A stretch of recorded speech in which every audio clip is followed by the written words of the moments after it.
السلام عليكم ورحمة الله وبركاته.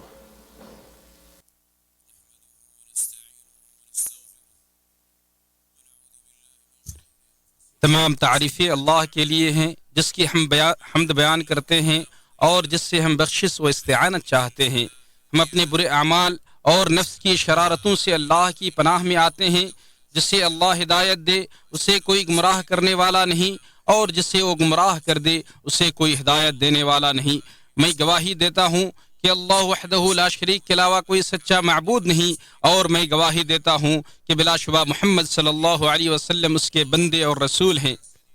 اے ایمان والو، اللہ تعالیٰ سے کما حق ہو ڈرو اور دیکھو مرتے دم تک مسلمان ہی رہنا۔ اے لوگو، اپنے پروردگار سے ڈرو جس نے تمہیں ایک جان سے پیدا کیا اور اسی سے اس کی بیوی کو پیدا کر کے ان دونوں سے بہت سے مرد اور عورتیں پھیلا دی، اور اس اللہ سے ڈرو جس کے نام پر تم ایک دوسرے سے مانگتے ہو، اور رشتے ناطے توڑنے سے بھی بچو، بے شک اللہ تم پر نگہبان ہے۔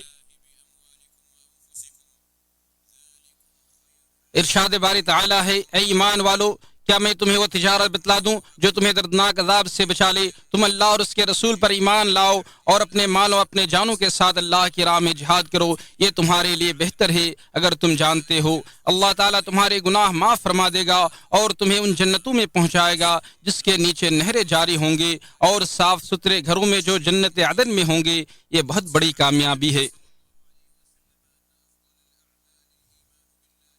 اور متعدد احادیث میں نبی کریم صلی اللہ علیہ وسلم سے یہ ثابت ہے کہ اعمال میں سب سے بہتر اللہ تعالیٰ پر ایمان لانا اور اس کی راہ میں جہاد کرنا ہے، اور مجرد ایمان میں اعضاء و جوارح کے اعمال داخل ہیں، اور ایمان کو اگر عمل کے ساتھ ذکر کیا جائے تو اس سے مراد قول کے ساتھ دل کی تصدیق بھی ہے، خصوصاً جب ایمان باللہ کے ساتھ ایمان بالرسول کا تذکرہ ہو۔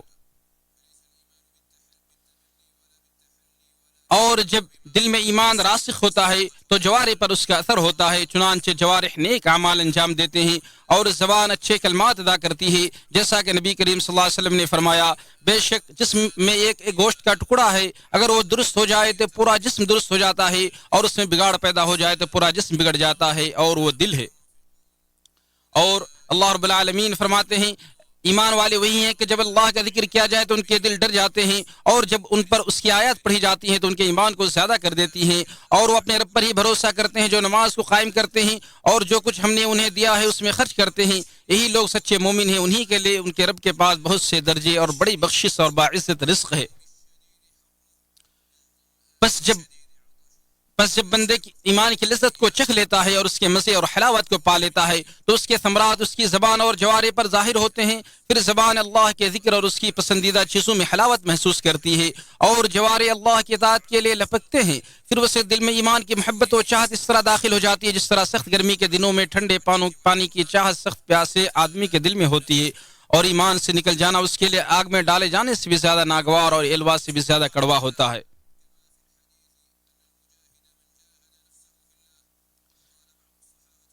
بس اللہ اور اس کے رسول پر ایمان لانا یہ زبان اور دل کا کام ہے، پھر اس کے بعد اعمال جوارح انجام پاتے ہیں، اور اعمال میں سب سے افضل عمل اللہ کی راہ میں جہاد کرنا ہے۔ اور بعض صحابہ کرام سے جب جہاد کے بارے میں سوال کیا گیا تو انہوں نے فرمایا کہ اپنے نفس سے جہاد کی شروعات کرو، اور اللہ کی اطاعت کی خاطر نفس کے ساتھ سب سے بڑا جہاد یہ ہے کہ اس کے گھروں کو ذکر اور اطاعت سے آباد کیا جائے، جیسا کہ ارشاد باری تعالیٰ ہے، خدا کی مسجدوں کو تو وہ لوگ آباد کرتے ہیں جو خدا پر اور روز قیامت پر ایمان لاتے ہیں اور نماز پڑھتے ہیں اور زکوٰۃ دیتے ہیں اور خدا کے سوا کسی سے نہیں ڈرتے، یہی لوگ امید ہے کہ ہدایت یافتہ لوگوں میں داخل ہوں گے۔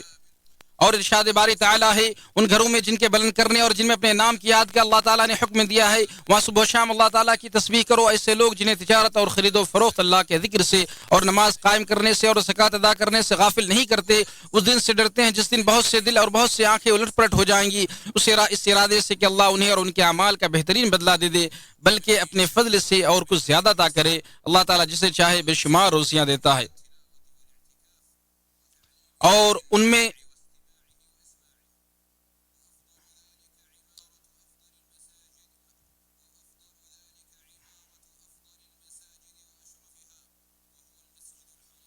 اور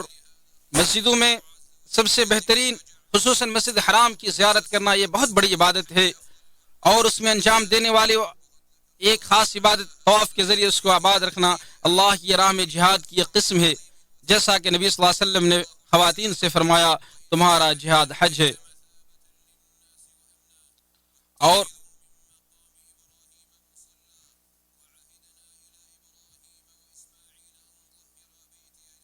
اور ہم نے بیت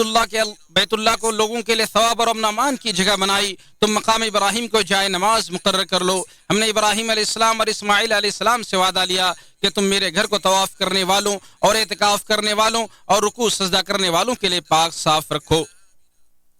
ارشاد باری تعالیٰ ہے، اللہ تعالیٰ کا پہلا گھر جو لوگوں کے لیے مقرر کیا گیا وہی ہے جو مکہ میں ہے، جو تمام دنیا کے لیے برکت اور ہدایت والا ہے، جس میں کھلی کھلی نشانیاں ہیں۔ مقام ابراہیم اس میں جو آئے امن والا ہو جاتا ہے۔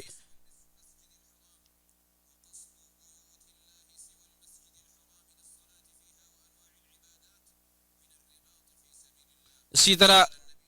نماز اور دیگر عبادتوں کو انجام دینے کے مقصد سے بیت اللہ کا قصد کرنا اللہ کی راہ میں ایک قسم کا جہاد ہے، جیسا کہ اللہ کے نبی صلی اللہ علیہ وسلم نے فرمایا تکلیف کے